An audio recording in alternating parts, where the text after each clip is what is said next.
billed as proof of his democratic credentials. Though so many disagree, we want to have this conversation. And joining me in studio is Onchari Oyeyo, who is a regional affairs analyst, ready to just dissect some of those issues that Ethiopians are facing. All right, let's get started now. Thank you for joining us here on Onchari Oyeyo on Bottomline Africa.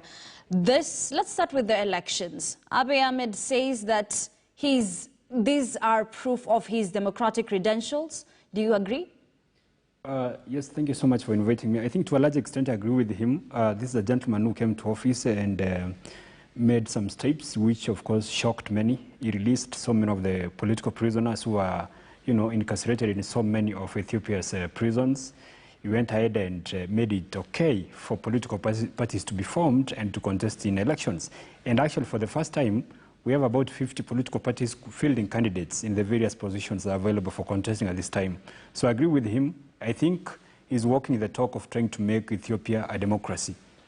But is it really democracy when I think a fifth of Ethiopians are not voting?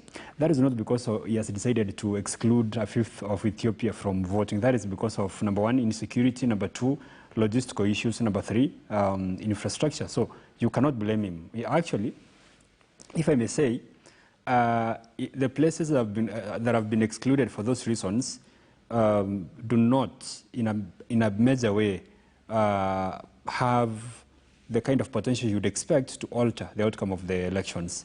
Whether it was going to be held 100% or maybe some sections being left out, still I think he was going to win.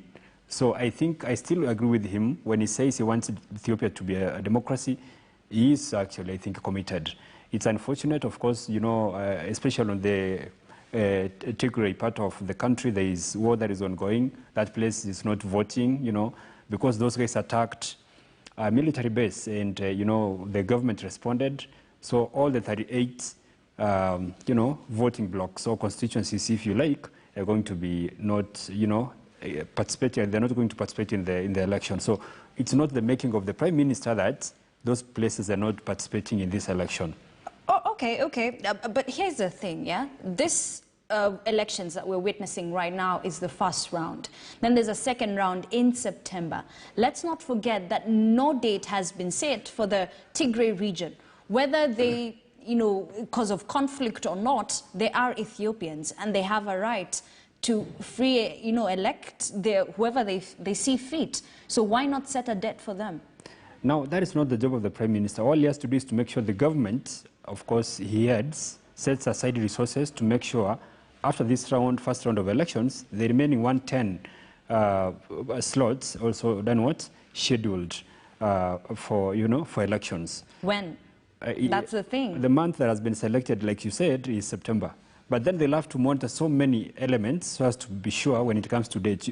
You can agree with me that war is not something you can predict. Sometimes you can think, there is a semblance of peace and then there is some kind of flare-up. So the security of people matters more than even the election itself. So as they've set the month of September as the next time when there'll be an election again, they'll have to monitor so many parameters and make sure when guys are told now you can go to the polling stations and vote, they're safe. So why not wait till September? Doesn't splitting the two elections, Makes sense. compromise the credibility of the elections? I don't agree with those who might claim that splitting the election compromises the credibility of the elections. Remember, there's been a lot of pressure. This election was supposed to be held last year, but then because of issues, coronavirus and stuff like that, it was postponed to the 5th of June this year. Then from there again, because the Electoral Commission was not prepared, they felt like they had to push it forward a little bit so as to make sure they're ready for this. And then some issues cannot be crushed. For example, you cannot just run and have an election, especially in the Tigray, region, just because you want to have an election when people are dying. And because of these postponements, I think it's okay that he goes ahead and holds this election right now so as to send a message. I'm not scared of the elections, and I want to see my country make progress in terms of democracy. So whichever locations within the country which are not ready for elections, plans are being made, and they've selected, they've settled on September as the next polling, period. All right, so then what are his chances, considering, he's since he began office, actually, his tenure has been, spotted, or for lack of a better word, scarred with famine, conflict, and all that. Well, I expect him to do very well.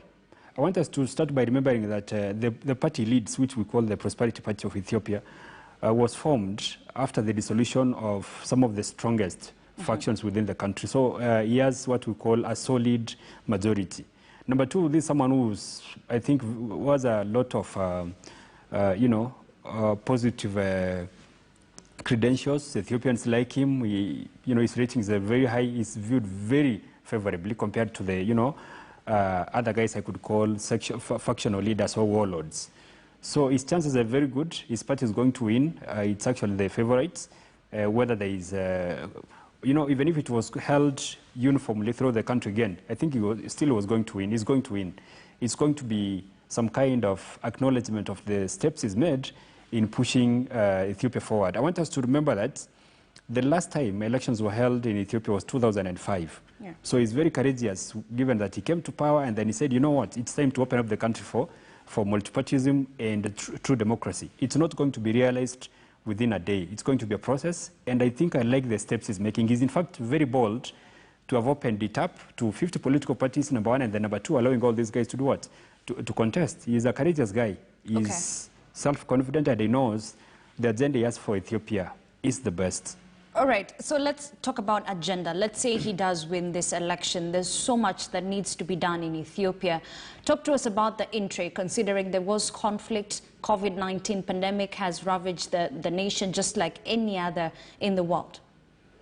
So the Prime Minister is focused so much on bringing Ethiopians together, and I think that is what he spelled out when he was, ushered into office as a Prime Minister. Obviously, the what we call those micro areas of focus talk about bettering the infrastructure of Ethiopia. You remember there was the focus on SGR, just like in Kenya, whereby there was some kind of contrast. Ethiopia was paying half the money we were paying, but they were getting a longer stretch of the SGR. So there's a focus on infrastructure. Then he's talked about enhancing the education prospect of the country. Then, he's also talked about making sure that Ethiopia is able to coexist peacefully with its neighbors. You remember when he came to office, he moved quickly to, mend fences with Eritrea in a very practical sense. As we speak now, the Ethiopia-Eritrea conflict, has been dealt with, if you ask me. So his agenda is very progressive, it's very robust, and I think it positions Ethiopia as a powerhouse within the Horn of Africa. All right, let's wait and see what happens. Thank you very much, Onchario, your regional